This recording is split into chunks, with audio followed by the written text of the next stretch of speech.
a series of studies on protecting your heart.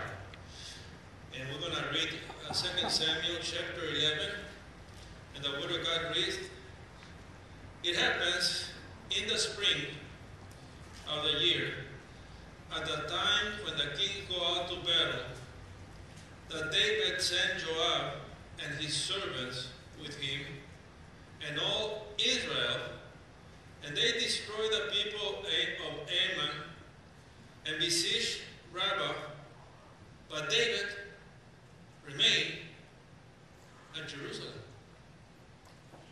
He sent all his soldiers, but he didn't go. Then it happened one evening that David arose from his bed and walked on the roof of the king's house.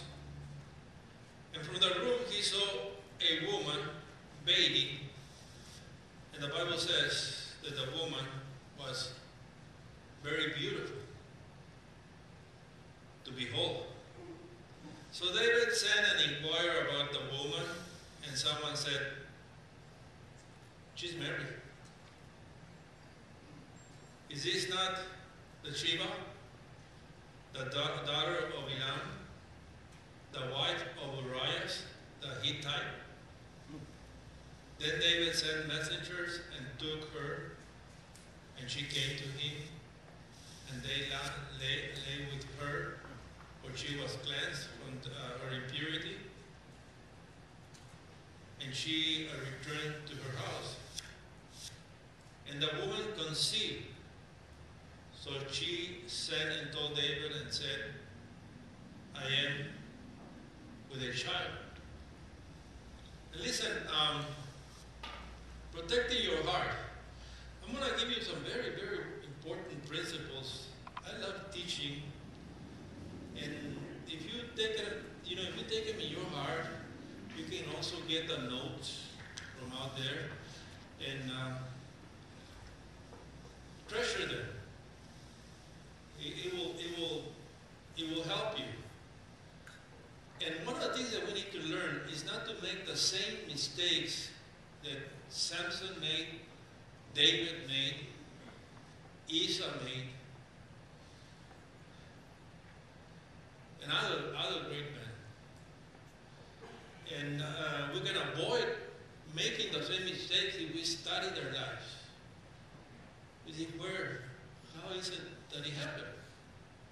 In the introduction, we said we have there, this is an event that changed the life of David forever.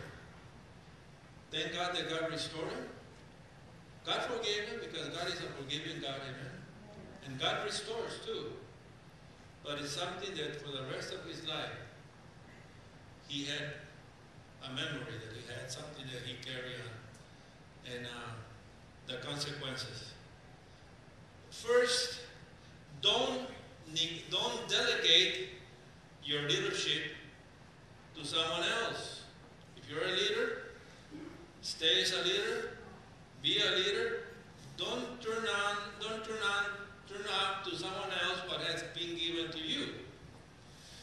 It happened in spring, at the time when the kings go to battle, that David sent Joab and his servants with him, and all Israel. But David stayed in Jerusalem.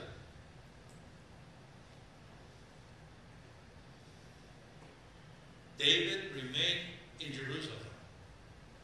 Now, when God gives you something to do, and the beautiful thing about it is, I want you to receive these, because we all have things that God assigned to us to do, either by developing, working in a ministry, or by helping, or in different capacity. But there's no one here this morning that can say, "God, I don't do nothing. God hasn't given me nothing." Yes, He has. And to learn how to be a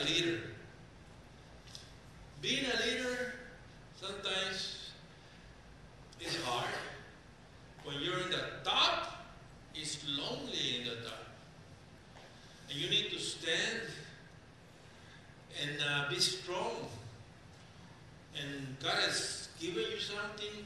Be faithful. Be there. Do a good work for the Lord.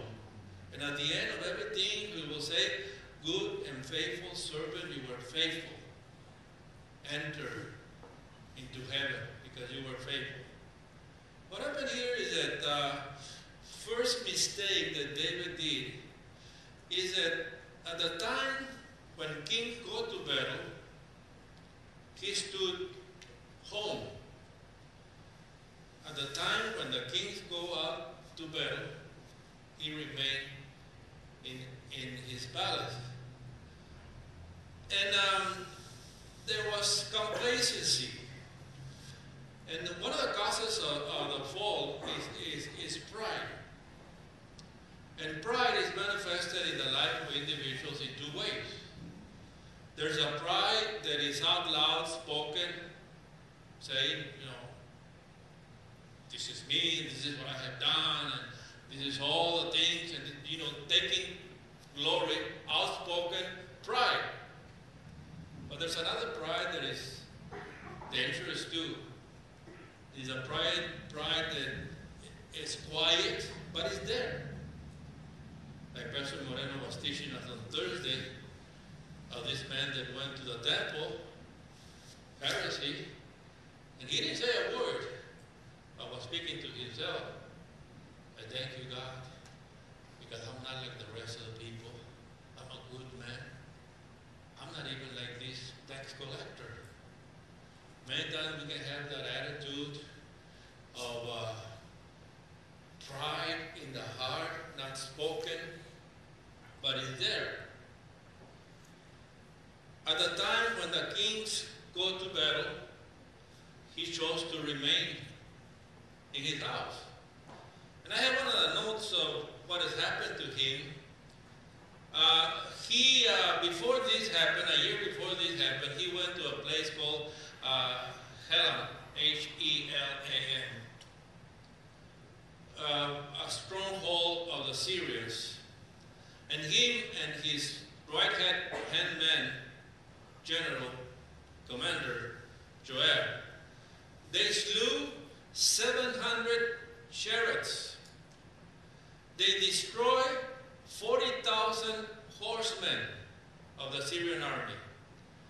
And they struck Sobash, the commander of the Syrians.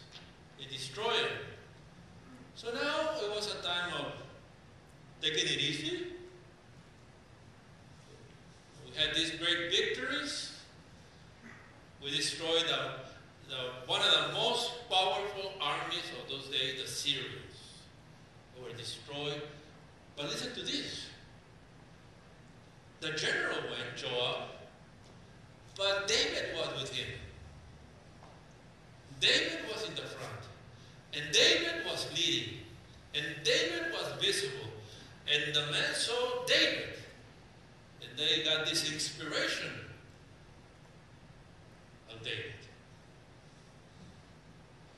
And great victory came. But then after that, he went into a recession. Complacency.